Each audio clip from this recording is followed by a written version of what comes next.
大家好，我是小慧，欢迎您来到我的频道，也非常感谢您百忙之中收看我的视频。说起阿尔兹海默症，可能很多人都会感到陌生，其实它有一个更为通俗的名字，就叫做老年痴呆。阿尔兹海默病是一种神经功能的退行性改变，并且是不可逆的，医学界至今都是难以攻克。在生活中，人们对心脑血管疾病以及癌症的重视程度是非常高，但对于老年痴呆却很少有人会加以关注。2016年的一份调查显示，全球共有约4000万人罹患了阿尔兹海默病，而这个数字预计将每20年增长1倍。发展中国家老龄人口比例低于欧美发达国家，罹患阿尔兹海默病的比例却比西欧和美国高。流行病学调查显示，阿尔兹海默病在65岁以上的老年人群中，患病率在发达国家约为 4% 到 8%。 随着年龄每增加 6.1 岁，其患病率就会升高1倍，至85岁以后，患病率可高达 20% 到 31%。 刊登在美国阿尔兹海默病协会杂志上的一份报告指出，老年痴呆症竟然是睡出来的。科学家的这个发现震惊了上百万人，我们一起来看一看。病症与大脑中的贝塔淀粉样蛋白有关。到目前为止，人类尚未确切地找到老年痴呆症的病因，更别说找到治愈的办法了。阿尔兹海默症患者的萎缩的大脑里面没有找到任何的细菌，也没有任何的病毒，只有一种叫做贝塔淀粉样蛋白的东西异常的增多，远远的高于普通人的正常水平。贝塔淀粉样蛋白到底有什么用？人类目前尚不清楚，但是每个人都有，只要你的大脑在活动，就会不断的产生。而且研究发现，随着年龄的增长，人脑内每天产生的贝塔淀粉样蛋白会越来越多，但身患阿尔兹海默症的人，他大脑中贝塔淀粉样蛋白会比同龄人多 45% 以上，明显异常。所以不管怎么看，贝塔淀粉样蛋白都和老年痴呆症有直接的因果关系，区别只是它是元凶还是元凶作案的副产品。同样，我们也可以做出推理，如果大脑中的贝塔淀粉样蛋白含量很低，那对治愈或者是预防老年痴呆症应该是有利的。所以目前针对老年痴呆症的新药基本都是从降低贝塔淀粉样蛋白含量研究方向下手的。但是世界著名的科学杂志却刊登了一册重磅论文，贝塔淀粉样蛋白和睡眠时间长短有直接关系。阿尔兹海默病与睡眠时间长短有关系。2009年，科学家们做了一个实验，强行地剥夺小白鼠的睡眠。在长期睡眠不足的小白鼠大脑里，科学家们发现贝塔淀粉样蛋白的斑块增加的速度特别的快，而在深度睡眠的动物大脑中，可以明显地观察到贝塔淀粉样蛋白的数量受到了抑制。在这个研究的结果基础上，科学家们开始对人体实验。人类的睡眠分为4个阶段。入睡阶段，人类很容易被吵醒，此阶段约占睡眠时间的 2% 到 5%。浅睡阶段，人类渐渐失去感知，此阶段约占睡眠时间的 45% 到 55%。面对外界的刺激会有所反应，知道周围在发生什么。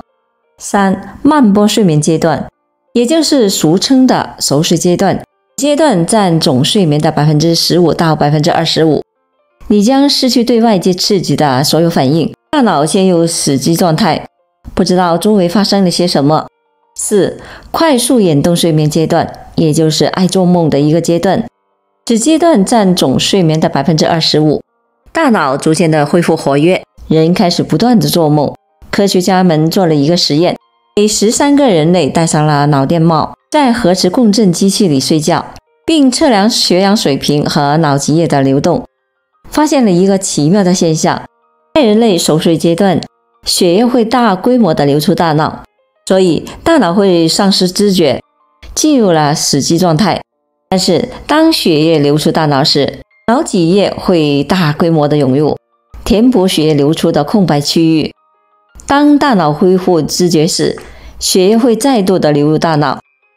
脑脊液则会流出，顺便带走了大脑运转时产生的一些废弃物，包括贝塔淀粉样蛋白。蛋白图中的红色代表血液，它会周期性的流出大脑；蓝色代表脑脊液，会趁机的流入大脑，清除毒素。为了证实这一结论，科学家们对志愿者进行了另外一组的实验，就是监测到血液大规模的流出大脑时，采用轻微电击的手段，让志愿者退出这种深度睡眠的模式，但又不至于醒过来，始终让志愿者维持在浅睡眠的模式，迫使血液始终停留在大脑内部。结果证明，睡眠模式无法清除志愿者大脑中所产生的贝塔淀粉样蛋白。同时，哪怕睡了8小时到10个小时，志愿者依然感到昏昏沉沉，浑身疲惫。老年痴呆症的直接原因是大脑细胞退化死亡，萎缩的大脑让人类丧失了自理能力，而贝塔淀粉样蛋白会直接的导致神经细胞退化。贝塔淀粉样蛋白的含量呈一定的阀值，将对大脑造成明显的损害。超过阀值的比例越高，脑细胞的退化死亡的速度越快。以目前人类的科技来看，这种神经细胞的退化是不可逆的，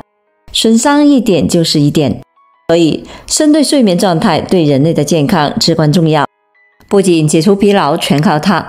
而且长期深度睡眠不足的人，可以患老年痴呆的可能性大大的增加。这是一张睡眠图，成年人每天睡眠时间应该是在7小时到9小时之间。在这7小时到9个小时里，只有 15% 到 25% 是深度睡眠时间，也就是血液退出大脑，让你的大脑得到真正的休息和清洗排毒的有效时间。这样的有效睡眠每天只需要2个小时，但如果你没有，那问题就大了。所以我们每天入睡时一定要找一个安静的环境，切忌被打扰。睡到一半被中断是很可怕的，因为进入深睡眠的模式非常的困难，但是退出却很简单。你的血液好不容易的退出了大脑，但只要外界稍有刺激，因为担心你生命安全受到了自然界的威胁，所以血液立马就跑进来，强行的激活你的大脑，恢复你的反应能力。贝塔淀粉样蛋白累积的越多，大脑萎缩的可能性就会越大。有些人天天表示自己每天只睡几个小时，把睡的时间短当成了努力的象征。但是如果持续的时间长了，那就是慢性自杀，老年痴呆症在向你招手。3. 有规律有质量的睡眠益处大。睡眠的时候切忌被打扰，选一个安静的环境。在睡眠的时候想东想西是大忌，你根本就睡不着。睡前想东西特别容易失眠，大脑始终在工作状态。如果睡不着，可以想尽办法让自己大脑放空，停止它的运转，迫使血液流出大脑。大脑很兴奋，根本睡不着的时候，可以起来做点俯卧撑，引导血液流出大脑，然后放空脑细胞，什么都不想，别让血液再流回去，激活思维功能，效果非常的好，迅速就可以入睡。记住，阿尔兹海默症只能预防，贝塔淀粉样蛋白对脑神经的损伤是不可逆的，一旦形成，终身受害。贝塔淀粉样蛋白每天不断的产生，我们只能靠深度的睡眠，每天不断的清除它，让贝塔淀粉样蛋白的含量降低到安全界限之内。总而言之，如果是有规律的睡眠，可以让自己的精神状态变得更好。所以从此刻开始，好好睡觉，好好休息。好了，朋友们，今天所分享的视频内容就到这里了。制作视频不易，朋友们，如果您觉得我分享的视频内容对您有所帮助的话，就请您给我点个赞吧。您的每个留言和点赞都是我进步最大的动力，也非常欢迎您到评论区分享您的生活经验。非常感谢您的支持和鼓励，我们下期见。